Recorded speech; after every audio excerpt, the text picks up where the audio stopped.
AK-47 किस हथियार का मैं आपको लिस्ट बनाऊं, इस सब की प्रोक्योरमेंट हुई पिछले 8 साल में। एक स्कैंड, एक आरोप तक नहीं लगा, कुछ नहीं हुआ। क्यों? हमने अपना इंफ्रास्ट्रक्चर बनाया, रोड बनाई, ये बनाई। अब चाइना जब देखिए कोविड का, देखिए चाइना की मेंटेलिटी समझिए, कोविड पीक में था, हमारे यहाँ आबादी बढ़ी है, हमारे कुछ लोग ये भी कहते थे 50 मिलियन लोग मरेंगे, कोई कहता 100 मिलियन लोग मरेंगे, ऐसे बहुत थे ऐसे डूम्सडे प्रोफेसर्स। उन्होंने कहा भी यार इंडिया अभी थोड़ा गिरा हुआ बिकॉज आबादी ज्यादा, अभी उन्होंने वो अपनी हकामाकत कर दी।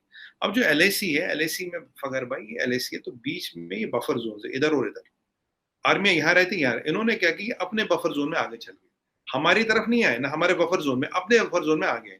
ये आए तो हमें भी आना पड़ा। अब ये एक चीज देख रहे थे फकर भाई, ये देख रहे थे भारत आ तो गया, टिक पाएगा नहीं टिक पाएगा, अपने आप को स्ट्रेंथन कर पाएगा नहीं कर पाएगा। ये सट्टा लगा के बैठे थे कोविड भारत को खत्म करेगा, हम जमीन ले लेंगे, मतलब इनका गेम प्लान था।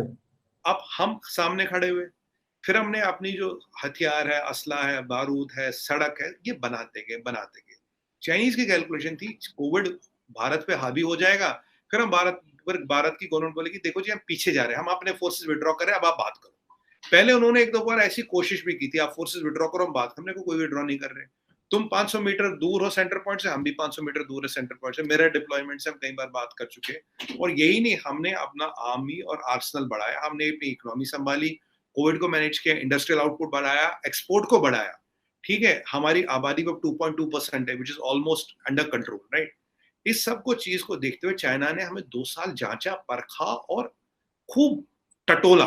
2 साल बाद अब उनको लगा कि नहीं यार ये हटने वाले नहीं है, ये हटेंगे नहीं, ये डरेंगे नहीं।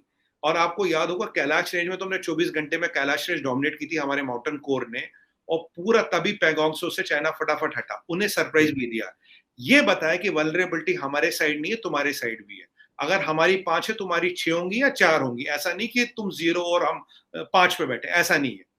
उसके बाद पैगोंगसो में डिसएंगेजमेंट और 5 पॉइंट है। पैगोंगसो की हम बात करें, डिप्सांग, दिमचुक, पीपी जिसे हम कहते हैं PP-17A और PP-15।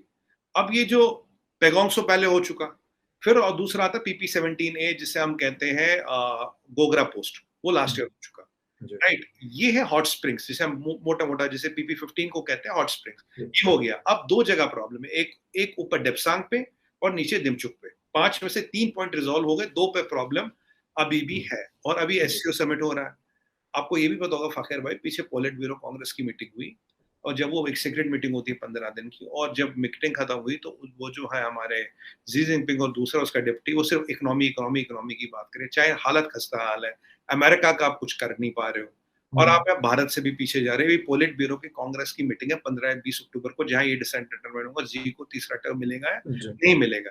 अब यहाँ SCO हो रहा है, चाइना की इकोनॉमी की हालत हम कई बार डिस्कस कर चुके हैं, फैक्ट फिगर्स नंबर्स। अब उन्हें ये लगता है कि यार अब हमें मिला क्या, अब देखिए मिला तो कुछ नहीं, व्हाट हैव यू गेन्ड, अगर आपने ये पोस्चरिंग की, ये स्ट्रेटजी की, you have not gained anything, right. अब SCO में उन्हें हमसे ट्रेड चाहिए, और डॉक्टर जयशंकर ने SCO फॉरेनर्स मीटिंग में, बिलावल भुट्टो साहब भी थे वहां, एक चीज आपको याद होगा, 2 चीजें बोली थी, बोली mutual respect, mutual sensitivity, mutual interest, ये और बोला the health of the trade will be as good as the health of the border. ये क्लियर कर दिया था, ये 2 पॉइंटेड स्टेटमेंट है पूरे में से जो मैंने देखा।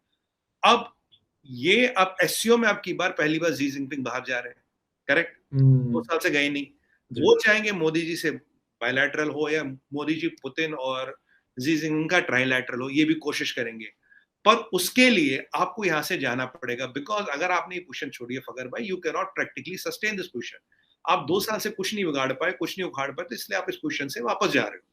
तो ये सारी बात ये, जो कि अभी कोई फॉर्मल उनका रिक्वेस्ट नहीं आया SCO में मीटिंग के लिए, बट ऐसी अटकलें लगाई जा रही है, तो ये चीज है। बाकी एक और चीज आपको बताओ, चाइनीज पे भरोसा कोई नहीं कर सकता, अगर आपने अभी न्यूज में पढ़ा होगा, इस पे अलग से शो करेंगे, वी हैव स्ट्रेंथन और अरुणाचल का पूरा बॉर्डर जो है, देखिए ऊपर लद्दाख के बाद नीचे अरुणाचल में लगता है, अरुणाचल में हमने टोटल रिवैम्प कर दिया अपना बॉर्डर, टोटल रिवैम्प कर दिया इंफ्रास्ट्रक्चर, कल परसों में नेशनल टीवी डिबेट में था, टोटल रिवैम्प कर दिया, क्योंकि आप ये गारंटी नहीं कि यहाँ ये सुधर जाएगी, यहाँ 5 मिनट खोल देंगे, किसी और जगह से भी कर सकते हैं, 5 मिनट खोल देंगे। इसीलिए जब हम पीछे ये कर रहे थे, हमने लद्दाख की स्ट्रेंथ नहीं किया, हमने पूरा अरुणाचल साइड का बॉर्डर रिवैम्प कर दिया, क्योंकि बीच में नेपाल आता है, लद्दाख रीजन के नीचे फिर नेपाल आता है, फिर अरुणाचल, ये वाला सिस्टम हमने इसको पूरा रिवैम्प कर दिया। और जो हमारा उत्तराखंड वगैरह में भी बॉर्डर लगता है, इसको भी हम रिवैम्प करें, पहले हमने अरुणाचल रिवैम्प किया, उत्तराखंड में भी रिवैम्प कर रहे हैं। तो फखर भाई कहते हैं ना कि हमारी तैयारी और कोशिश पूरी है, we are hoping for the peace but keeping our gunpowder dry.